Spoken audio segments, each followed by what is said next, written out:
Oh, I'm in a cutscene. Fine, don't worry, I'll catch you up.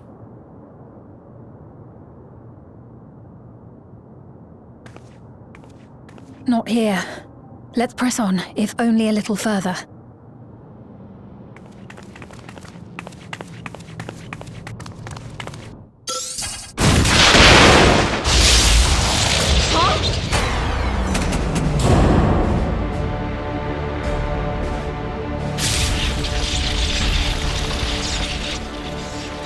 Hey! Are you alright?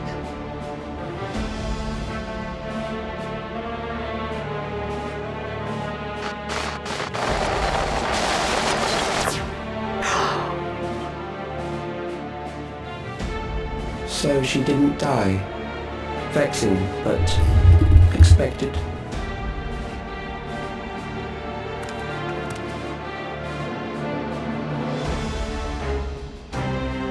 That was about the strongest bolt we can produce within Everkeep.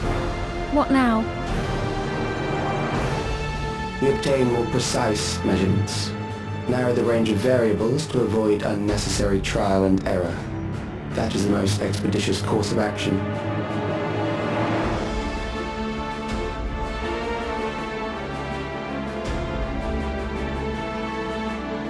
I know that voice.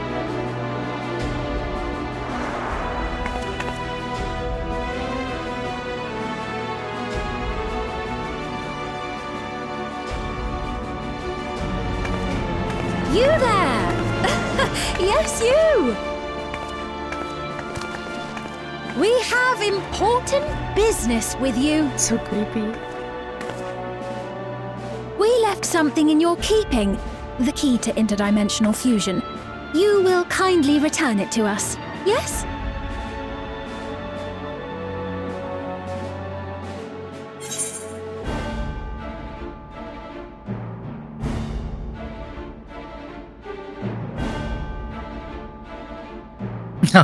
I'm just gonna say, not on your life. Right? You asked me that after you tried to kill me. Like, okay, so can I make a small prediction? Now, do you know No. that I haven't played Final Fantasy IX and I till the very end, I'm like disc 3 or something. But I I think that this is a bit of a reference to the earlier part of the 7.0 story where they talk about how Alexandria came to fall. So they talked about how there was like a lightning attack, and what I think is that these are the same people who actually caused the lightning attack on Alexandria the first time around, because the real Sphene, this new Sphene, said, hey, I know that voice. So maybe there was someone who was actually threatening them at the time, and they just kept going after Alexandria for some reason, and someone actually moved into Sphene's body to be able to do that. My prediction is that it's like maybe like a brother or something that she assumed dead or something, and something. That's what my prediction is. Alright. Not on your life. Is that so?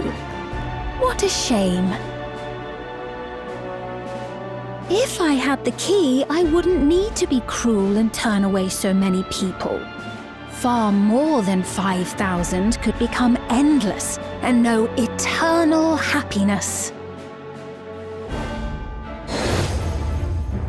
What? You mean to steal ether from other worlds again? Oh, I have something to say.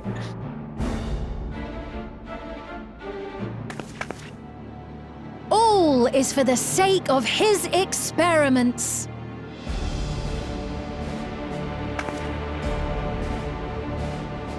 Twas for that reason, you know, that the previous me created the Endless. I pity her. She was forced to attempt the impossible, to turn every soul who dies into an Endless, even though there's no end to them. Admittedly, that was part of the plan. her desperation would drive her to claim the key and use it. And sure enough, she did just that.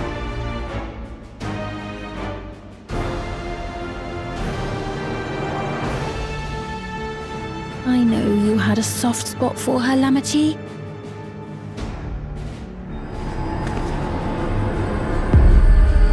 So for what it's worth, I'm truly sorry. Alas, we are naught more than pawns, pieces in his grand design.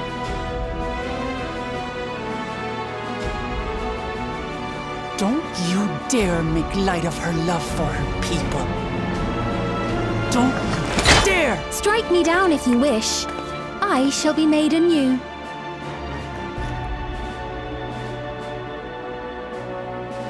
And I doubt many would look kindly upon the vow of resolve of Tuliolol if she attacked a neighboring queen, and not for the first time.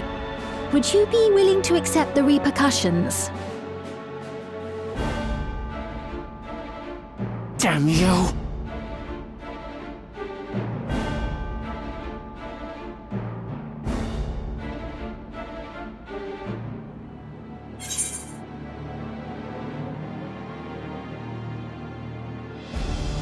Well, that's about the experiments.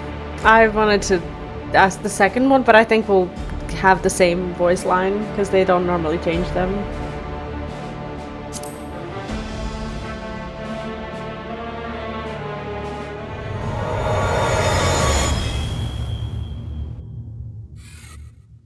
Kaja? Kuja?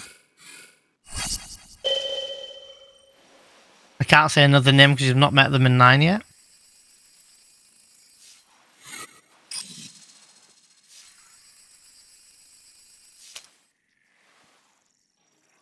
Nerd You're fan, speaking Daniel. to me.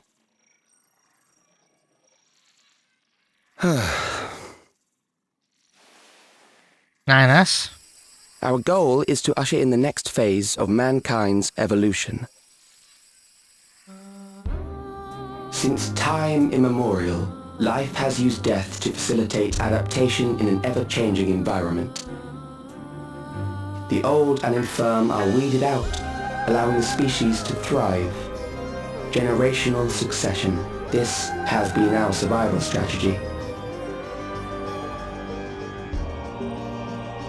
Yet, this strategy has long since reached its practical limit. It is outdated. It relies on progeny, which gives rise to unchecked population growth. Resources become scarce, invariably leading to conflict. All the while, death is ever present and robs our species of untold potential. Where man now stands in his evolution, bodies of flesh no longer make sense. What we must strive for next is carefully managed, eternal preservation.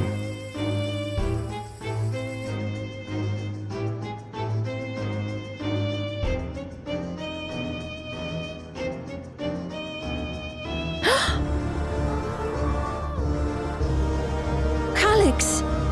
You're Calyx, aren't you? You know him?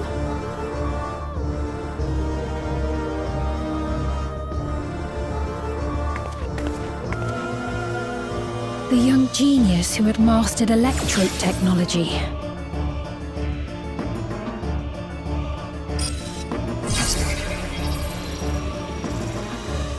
He founded the scientific collective known as Preservation and devoted himself to developing a cure for the paralysis which plagued our people.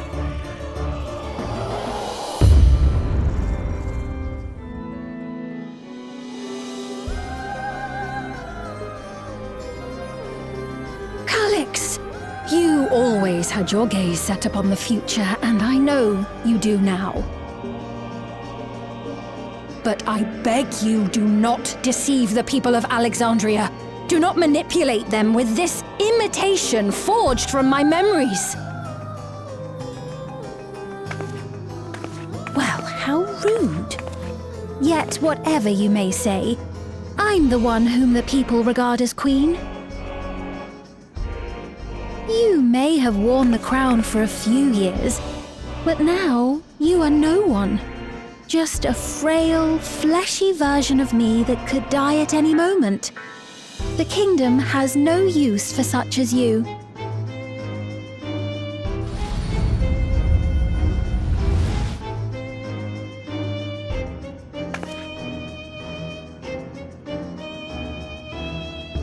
Our demand is simple. Surrender the key. Refusal will necessitate consequences.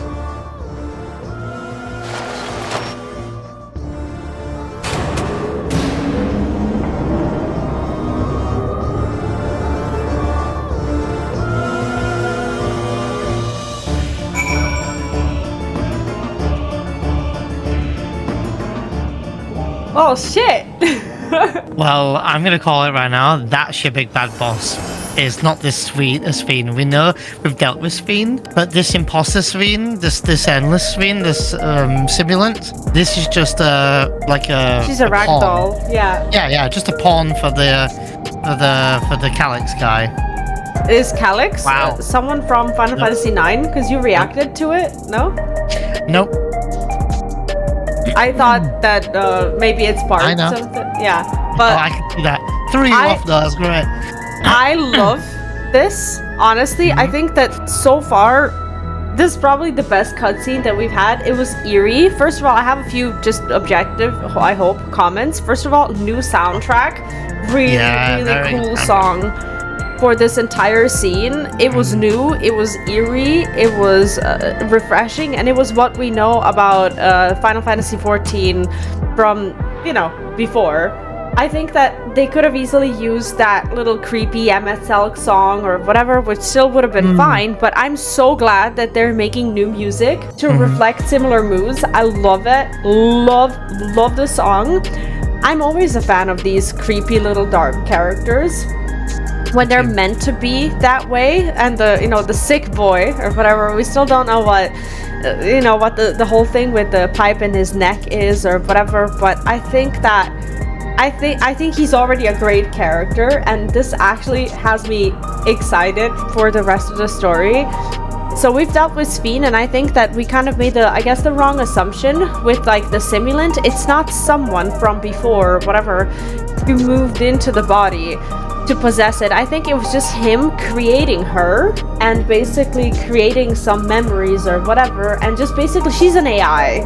So she's not like a person who moved in to her body or whatever. She's actually AI. Yep. I also too have some interesting things to say in regards to the music. Yes, same, and I thought the same thing. They could have used that MXL do. They could have used it, and I would have been fine with it. To be honest, I would have been fine with it. It would have fit that scene really well and added that creepiness to it. But obviously, I'm always going to be open to new music, and it's not often, I don't think. And I'm not some who's played a billion hours into 14, but I don't think it's often that you hear a new soundtrack in a patch. Normally, they save that for the expansion. So unless it has played and I don't remember it. No, I love it. I love the arc or the trope where there's some sort of quote-unquote, whether it's a young scientist or old scientist doing experiments and this kind of stuff. I love that trope. I think it's a really good trope. They did something similar before. Not sure if you remember, V, in Stormblood with my precious data. This guy in the dungeon. And I thought that was essentially the best you're going to get getting as close as to Hojo. And he would, if you remember, he experimented on Grimewat. And then he ended up turning into die. So, and I loved it. I thought it was fucked up as well that they were doing experiments. And I don't know where they're going to go with it. He looks like 9S to me from Nier. But they've made him a villain and made him like a somewhat looking scientist lab coat. Yeah, love what they're doing. He looks very eerie and sickly. Dark circles around his eye. He looks really he just looks sick because he's got the pipe in the neck. But he also had some dark circles around the eyes that obviously further emphasizing that he is not a good guy, and he's doing this for his reasons that we don't know why he's doing these yet. Second of all, one thing I actually thought was really cool and such a small detail for a cutscene in 14, and I have to say a massive props to the team for doing this, but the simulant, her crown glows, right? It fades in and out of this, I'm guessing, I'm going to call it electro, but like it's glowing. And even from a distance in the cutscene, her crown was still glowing. It's only the crown though, it's glowing. And I thought it was such a nice touch because things to like glow and move in a cutscene takes up like, you know, RAM and memories and, memory, stuff like that on in this game. And, you know, me and Vee will be, personally, something we never touched on was how big this patch was to update 10 gig. That's a lot.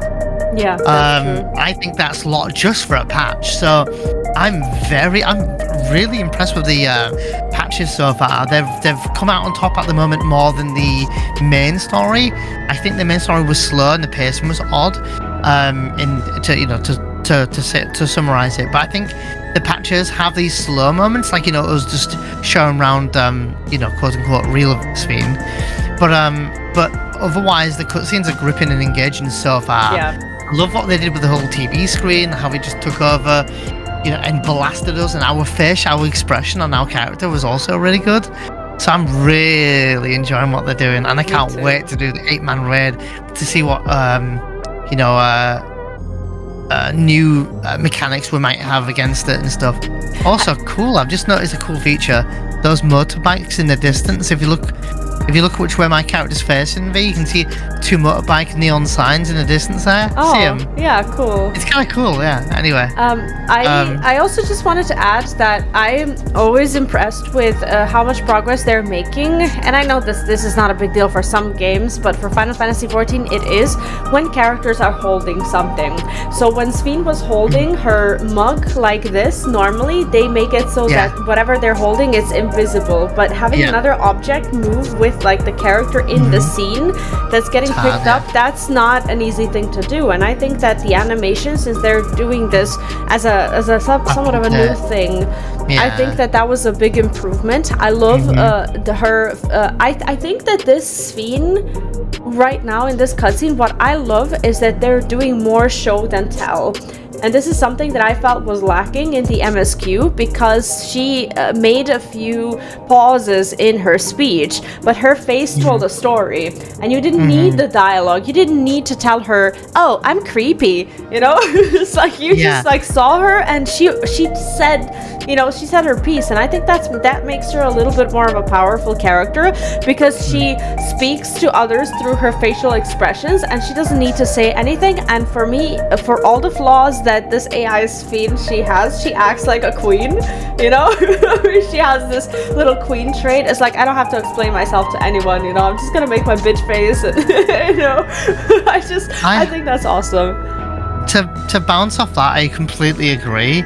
I didn't notice the whole cup thing and didn't think about it, or the mug thing, but I think that's a good point. But something I will point out is the gestures are different. Like, so that Sven, not this Sven that we've got here, but the other Sven, the simulant, the way she was like coming up to us, talking to us, and she had her arm behind her back and she was holding it and she was coming up and she was like, you know, like very innocent, because it's a very innocent pose, the arm behind the back, and also it's a bit more of a confidence pose, but she's like talking like this, and then the smile she gave, this smug look that she gave, really cool. I'm actually blown away. I'm actually like so excited for 14 now, not for just Dawntrail, but like with these newfound graphic updates and the mannerisms, the mug thing, like the camera angles they use, and like the storytelling is different now. It's hitting so different.